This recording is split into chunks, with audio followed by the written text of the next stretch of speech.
Queridos amigos, hoy es 14 de agosto, mi nombre es Marcos Barchilón, les hablo desde Israel con las últimas noticias. Luto en Gaza. Reconocer un Estado palestino, una estrategia política o un camino hacia la paz.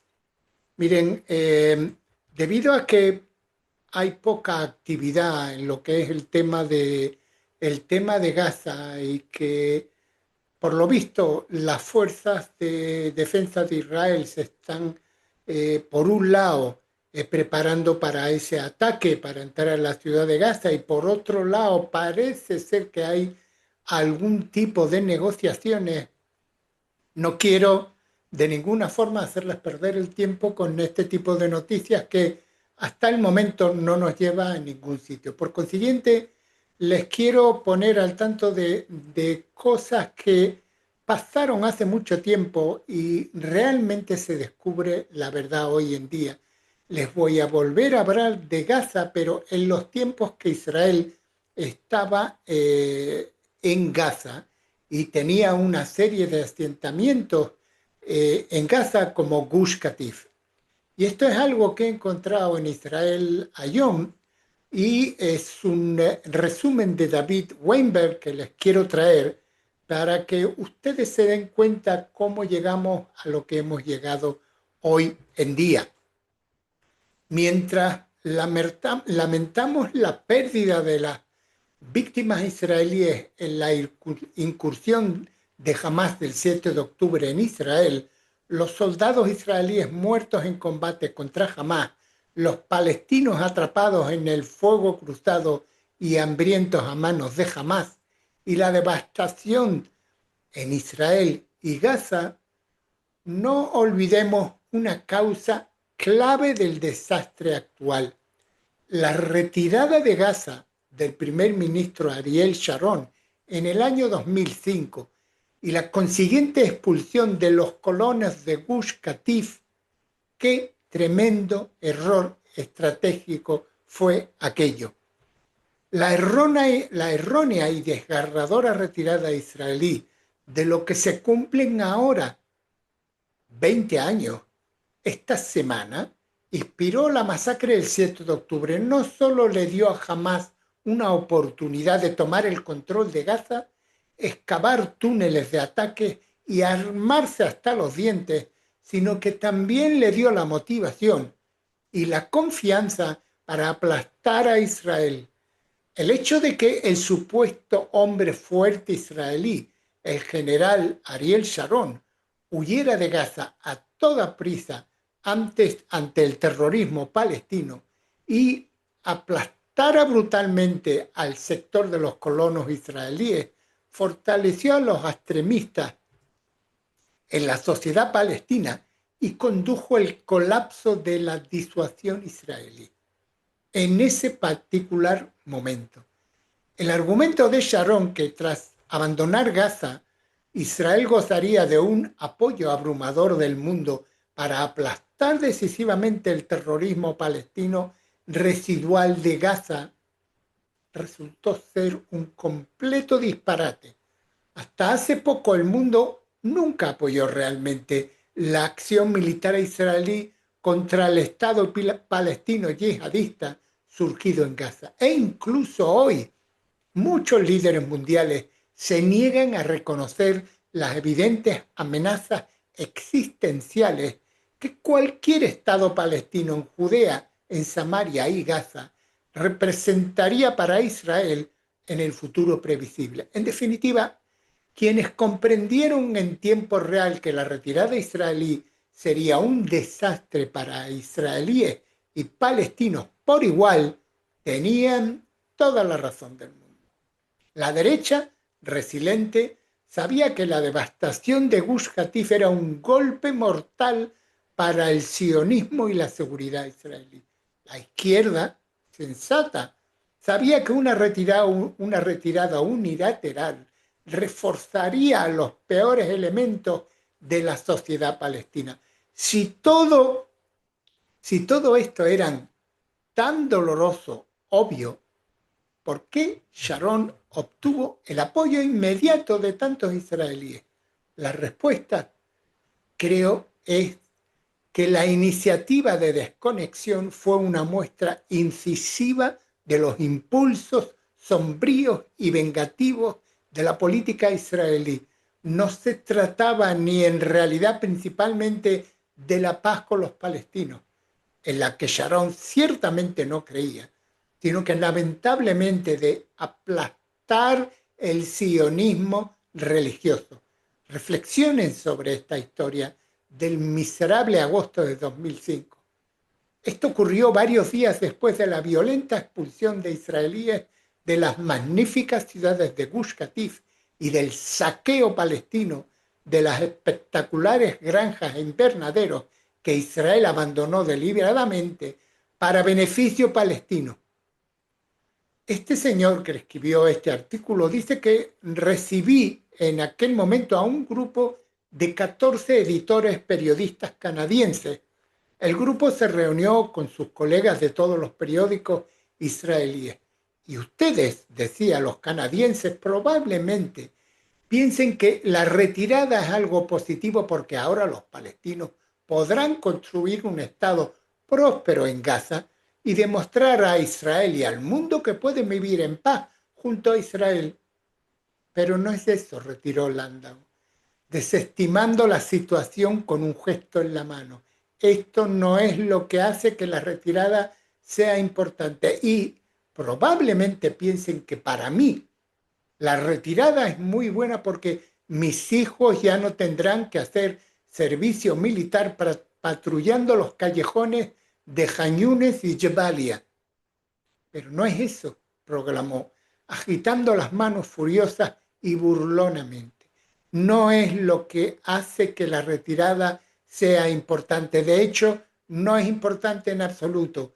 La razón por la que la desconexión es tan importante, la razón por la que es un paso tan histórico, la razón por la que convierte a Ariel Sharon en un gran héroe, la razón por la que me llena esperanza para el futuro es porque aplastamos el sionismo religioso. Desde entonces he tenido claro que una motivación fundamental del entusiasmo de la izquierda por la retirada de Gaza fue sin duda la desarticulación del movimiento de asentamientos y el desmantelamiento de la comunidad sionista religiosa que, en gran medida, lo respalda. Esta horrible verdad se confirmó en las conferencias celebradas en el 2015 con motivo del 10º aniversario de la retirada en el Instituto para la Democracia de Israel y el Centro Begin Sadat de Estudios Estratégicos. Ninguno de los asesores de Sharon que intervino en estas conferencias, como Dan Weisglass o Israel Maimón o Amos Yaron y otros, logró elaborar una justificación diplomática convincente para la expulsión, una lógica que resistiera el paso del tiempo. Tampoco expresaron remordimiento alguno a través de las consecuencias obviamente catastróficas para la seguridad de la retirada unilateral. La moraleja de la historia es clara. Hay que ser muy escéptico ante las falacias sobre la libertad de los palestinos viviendo en paz junto a Israel, al menos que Israel mantenga el control total de la seguridad y tener cuidado con el resentimiento despiadado en la política israelí. Israel debe rechazar las presiones internacionales para precipitarse en arriesgadas maniobras diplomáticas y los israelíes deben abstenerse de represalias internas ruinosas. Creo que era muy interesante que les contara esto, puesto que ahora es el 20 aniversario de la salida de los, por llamarlo de alguna forma, colonos de Gush Katif o de esos asentamientos que había dentro de la Franja de Gaza. Y por último, ya que estamos hablando de este tema de los palestinos y de Gaza, reconocer un Estado palestino es una estrategia política o un camino hacia la paz. Mira, este es un resumen del Jerusalem Post de Israel Medad, que dice que el ex primer ministro británico Boris Johnson afirmó que el foro de Ketagalan, una conferencia de seguridad celebrada en Taipei este 5 de agosto pasado, que Taiwán tiene una reivindicación de Estado mucho más sólida que Palestina. Explicó que los taiwaneses tienen un gobierno reconocido, tienen fronteras que controlan, tienen un sistema democrático adecuado, algo que, con el debido respeto, no se puede decir de Palestina. En resumen, las reivindicaciones de Taiwán son mucho más sólidas. En febrero de este año, en la cumbre de gobiernos mundiales, Johnson dijo por un lado que si bien los palestinos merecen tener el Estado que se les ha prometido durante décadas, por otro lado no se puede seguir con una situación en la que Gaza esté gobernada por un gobierno que quiere exterminar a Israel. Lógicamente, debe haber otro conjunto de condiciones que las personas a las que se hace referencia como palestinos deben cumplir. Una de ellas es la renuncia a cualquier medida que conduzca al exterminio de Israel. Estoy seguro de que Johnson sabe que jamás persigue precisamente ese objetivo. Es más, cualquiera que revise la declaración de funcionarios de la autoridad palestina en Ramallah y sus medios de comunicación probablemente llegará a la conclusión de que no se debería recompensar a ese organismo con la creación de un Estado. Johnson añadió que el pueblo palestino merece tener el Estado que se le ha prometido durante décadas. Fue en ese momento que me pregunté, ¿pero por qué? Si el ex primer ministro británico y otros señalan el plan de partición de las Naciones Unidas de 1947 como el documento que contiene esa promesa. Entonces la pregunta debe hacerse es, ¿por qué los rechazaron entonces? Además, dado que rechazaron esa propuesta, como tenían un plan de participación diferente una década antes y todas las demás medidas diplomáticas hasta 1993. Tal vez sería una estrategia juiciosa averiguar las raíces de esos rechazos y negativas antes de reconocer un Estado que simplemente está destinado a ser un instrumento de la destrucción de Israel.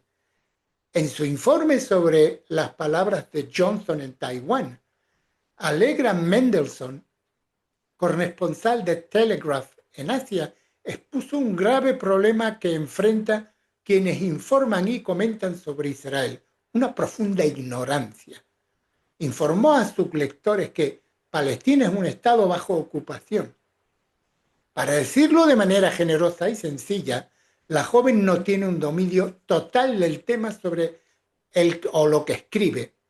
Otro ejemplo es la falta de lógica lo que ofreció el ex secretario de Estado estadounidense Anthony Blinken en un artículo de opinión publicado en el Wall Street Journal esta semana. Un Estado palestino sería una reprimenda a Hamás, escribió. Tal reconocimiento, dijo Blinken, también debería estar sujeto a condiciones. Después de todo, nadie debería esperar que Israel acepte un Estado palestino dirigido por Hamás o terroristas militarizados. ¿Acaso Blinken no sabe que Hamás, como ya lo ha hecho en el pasado, seguramente arrebatará ese Estado a la autoridad palestina y que el terror volverá? ¿De verdad cree que una Palestina independiente se centrará en construir un Estado, no en destruir a Israel? ¿Y qué tendrá que hacer entonces Israel? ¿Invadir y ocupar la tan ansiada Palestina libre? Durante muchos años cualquier debate sobre si los árabes que residen en el territorio de lo que podría definirse como Palestina histórica son un pueblo real que merece un Estado simplemente no estaba permitido. Te denuncian como racista, sin embargo, Hoy en día todo el mundo debate si los judíos constituyen una nación y merecen un Estado. Se condena al sionismo por lo que no es colonialista y racista y debe ser abolido. Entre quienes dicen esto, por desgracia, destacan sobre todo los judíos con valores liberales y progresistas. En cualquier caso, ya es hora de que los judíos merezcan paz y seguridad, así como un trato honesto, independientemente de que los palestinos merezcan o no un Estado.